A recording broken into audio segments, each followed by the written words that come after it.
Hi, I'm professional sports handicapper Ross Benjamin. It's Wednesday night, October the 2nd, and I have two free selections in the NFL on Sunday's upcoming card. Before I get to those selections, just a quick reminder, folks, if you haven't subscribed to our YouTube channel here, please hit the subscribe button below.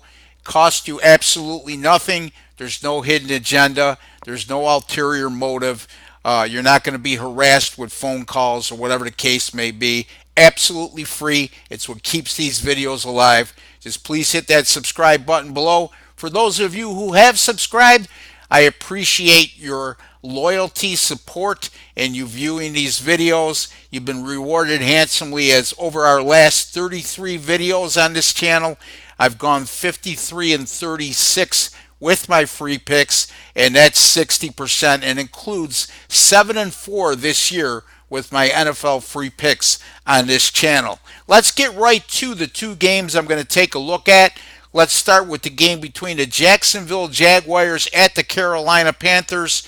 Carolina, as we speak, is a 3.5-point favorite across the board. Gardner Minshew, the rookie quarterback for the Jacksonville Jaguars, has been a real nice story to start the season. After having to relieve highly priced Nick Foles in the first half of the season opener, Minshew has not only performed respectfully, he's been very good at that. And again, kudos to him. He's led the Jaguars to back-to-back straight-up underdog wins. Last week at Denver, the week before at home against Tennessee, and actually Jacksonville in his three starts have gone 3-0 against the spread. In all three of those games, he's been an underdog. Very well could have been 3-0 straight up in ATS if not for a missed two-point conversion with less than a minute to play at Houston during a 13-12 Jacksonville loss. Now, Carolina lost their first two games at home, and it looked pretty bleak for the Panthers as they were going to play their next two on the road. They had high expectations heading into the season. On top of that, they were going to be without their starting quarterback, Cam Newton, and would have to go with young quarterback Kyle Allen.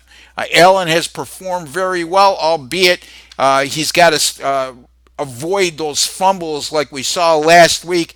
But Carolina rebounded to win both games on the road at Arizona 38-20.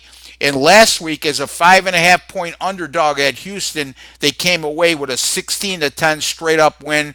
Hence, Allen now 2-0 in his career as a starting quarterback. Actually 3-0 if you go back to last year. He started last year's regular season finale, and he's 3-0 now as a starting quarterback in the NFL. What's really stood out to me with Carolina of late has been their defense. Going back the last three games, the Carolina defense has performed extremely well, allowing just 16.7 points and 267 yards per game. And with a rookie quarterback going on the road against this elite defense, I like the way this stacks up for the Panthers. Since 2017, by the way, Carolina is 6-0 straight up and against the spread following a straight up dog win. They're coming off that straight up dog win at Houston last week, and also the week before they were a 2-point underdog at Arizona, and they 1-0 straight up in ATS in the situation this year, 6-0 straight up in ATS since 2017, and they won those 6 games by an average of 11.3 points per contest. Conversely, Jacksonville is 0-3 straight up in ATS since last season as an away underdog of 3 to 7 points, like they'll be on Sunday, and that's following a straight up in ATS win. Repeating again, Jacksonville 0-3 straight up in ATS since last year as an away underdog of 3 to 7 points and coming off a straight up in ATS win like they have last week in their straight up in ATS win at Denver. I'm going to take Carolina here minus the 3.5. Folks, buy it down to 3. I know that's going to cost a little extra juice when buying it down to 3. But remember, the juice only counts when you lose. It's always a good idea to buy off the hook on a key number like 3. And in addition to, it's not a sign of weakness. It's just smart sports wagering. If you look back at the NFL history, the majority of games, I shouldn't say the majority, the most games decided in terms of point differential fall on 3, 7, and 10 in that successive order. So now let's go to the next game. Green Bay at Dallas, 4:25 p.m. Eastern Time kickoff. The Dallas Cowboys currently are minus 3.5. They are minus 3 at one particular sports book. But we'll go with 3.5 as the line because that's what the majority of you out there are going to get right now. Since 2009, Green Bay has won 7 of their 8 matchups against Dallas, and that includes since 2013 going 3-0 straight up in ATS in these meetings that were played in Dallas. Hence, the public perception that Green Bay has Dallas's number, and the proof's in the pudding here with those kind of statistics. But that's what that's caused is the public to bet heavy early on the Green Bay Packers as an underdog, and it's moved the opening line from Dallas being minus 4 down to 3.5. Now, this Green Bay defense early on has been lauded as being much improved, but they really were trashed in their last game against Philadelphia, going into that game with a 3-0 record, and the Eagles came away with a 31-24 win in that contest to hand Green Bay their first loss of the season.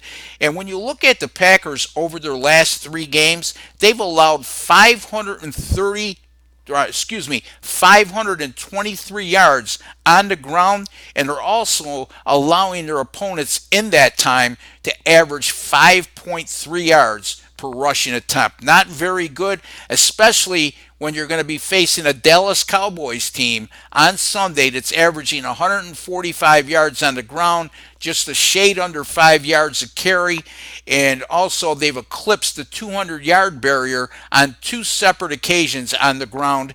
And Ezekiel Elliott, one of the premier running backs in the NFL, should have a huge day here. And then also Dallas' success on the ground will open up the play action attack for Dak Prescott and keep Green Bay guessing on defense all day long. And this Dallas defense, by the way, they're the ones that should be lauded as being very improved. As a matter of fact, since that opening game against the New York Giants, over their last 3 contests, the Dallas defense is allowing 13 points and 268 yards per game. That's really getting it done. I like Dallas here, minus the 3.5. Also, folks, buy them down to 3. Repeating the 2 selections again, the Carolina Panthers, minus 3.5. Buy them down to 3 against the Jacksonville Jaguars. And the Dallas Cowboys, minus 3.5. Buy them down to 3 against the Green Bay Packers.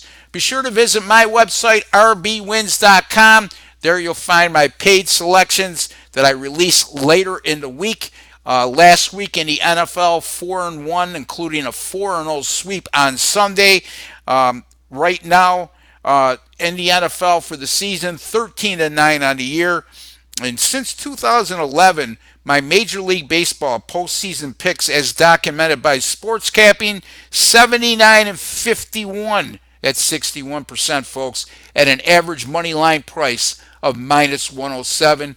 And the MLB playoffs got underway last night, and I started off on a good foot as I had the under 7.5 in the Brewers and Nationals game, and the final was 4-3 in that contest. Until the next time, be sure, before I sign off here, be sure to hit that subscribe button below if you're not a subscriber already. Again, folks, those of you who have subscribed, and there's plenty of you out there, I really appreciate your support and your viewing and your following.